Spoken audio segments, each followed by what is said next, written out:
మన dam బుషిక్ boom బుషిక్ star ఉన్నాడు కదా, అదేనండి మన మాదాపూర్ ఉపము. సో పవన్ కళ్యాణ్ గారు ఆయన నిన్న గవర్నర్ గారిని కలిశాడు, ఇచ్చి పుష్పగుచ్చి ఇచ్చి వచ్చారు. వచ్చి అక్కడ అసభ్య పోస్టులపై కఠిన చర్యలు తీసుకోవాలి. ఈగల వార్షిక నివేదిక అందించిన ఐజీ ఆకే సోషల్ మీడియాలో వ్యక్తుల్ని కించపరుస్తూ పెడుతున్న అసభ్య పోస్టులపై మరింత కఠినంగా వ్యవహరించాలని డిప్యూటీ సీఎం పవన్ కళ్యాణ్ సూచించారు. మరి సోషల్ మీడియాలో మాట్లాడితే కేసులు పెడతారంటున్నారు కదా, మరి బరి తెగించి నీ ఎమ్మెల్యే పంతం నానాజీ నా కొడక అని తిడితే ఏమయ్యా పవన్ కళ్యాణ్, ఎందుకు చర్యలు తీసుకో? నీ పార్టీకి సంబంధించిన దొండకాయ కామకిరణ్ తిరుపతిలో కూర్చొని నైఫు వైఫు కైఫ్ అని అందరినీ మోసం చేస్తా, అదేవిధంగా ఇష్టం వచ్చినట్టుగా జగన్మోహన్ రెడ్డి గారిని ఎలా పడితే అలా బూతులు తిడతా ఉంటే ఏమయ్యా నీకు బూతులు కాదా? ఏమో నీకు ప్రవచనాలా? సోషల్ మీడియాలో నిన్ను క్వశ్చన్ చేస్తే ఏమయ్యా సీజ్ ద షిప్ అన్నావు, షిప్ ఎక్కడికి వెళ్ళిందని క్వశ్చన్ చేస్తే కేసులు పెడతావా? షిప్ పోయింది, బియ్యం పోయింది, నువ్వు మాదాపూర్ పోయావంటే కేసులు పెడతావా? కొద్దిగా ఉండాలయ్యా.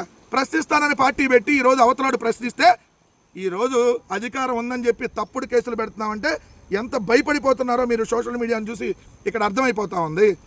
నీ తల్లిని దిట్టించిన వాళ్ళ దగ్గరికి వెళ్ళి నువ్వు కాలబేరం ఆడి ఇంకా సిగ్గు లేకుండా వాళ్ళ దగ్గరికి వెళ్ళి 15 సంవత్సరాలు ఇంకా కలిసి ఉంటానని చెప్తా.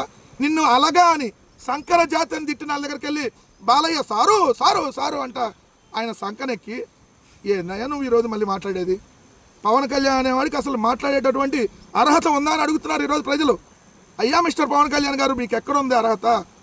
మీ బరి తెగించి మీ జనసేన సోషల్ మీడియా వాళ్ళు అమ్మ లెక్కల ఆలి బూతులు సోషల్ మీడియాలో పెట్టే మీ వాళ్ళే కదా.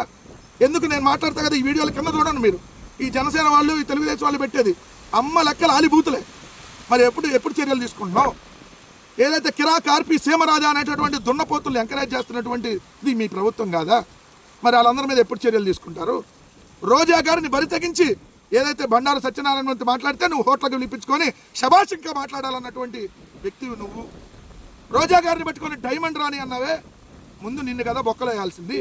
చెప్పులు చూపిస్తూ పీకలు పిసికి చంపేస్తాను ఆ డాషుల్లారా, ఏదైతే తంతాను ఒక్కొక్కటి తాటా తీస్తా, ఇది నువ్వు మాట్లాడే భాష. ఈ ఆంధ్రప్రదేశ్ రాష్ట్ర రాజకీయాల్లో పవన్ కళ్యాణ్ అనే వ్యక్తి వచ్చిన తర్వాత ఏదైతే సభ సంస్కృతి సాంప్రదాయాలు ఎలా ఉంటాయి కదా మొత్తం మంట కలిసిపోయినాయి. రెచ్చగొట్టేటటువంటి వ్యాఖ్యలు, ఏదైతే తన అభిమానులు రెచ్చగొట్టి దాడులు, నిన్న ప్రశ్న ఛానల్కి సంబంధించినటువంటి రావణ్ని ఇప్పుడు వరుసగా మూడు కేసులలో 3 సార్లు బెయిల్ వస్తే ఇంకో స్టేషన్లో ఇంకో కేసు. సో మీరు కదా తప్పుడు కేసులు పెడుతుంది. లీగల్గా ధైర్యంగా ఎదుర్కొనేటటువంటి దమ్ము మీకు లేదు.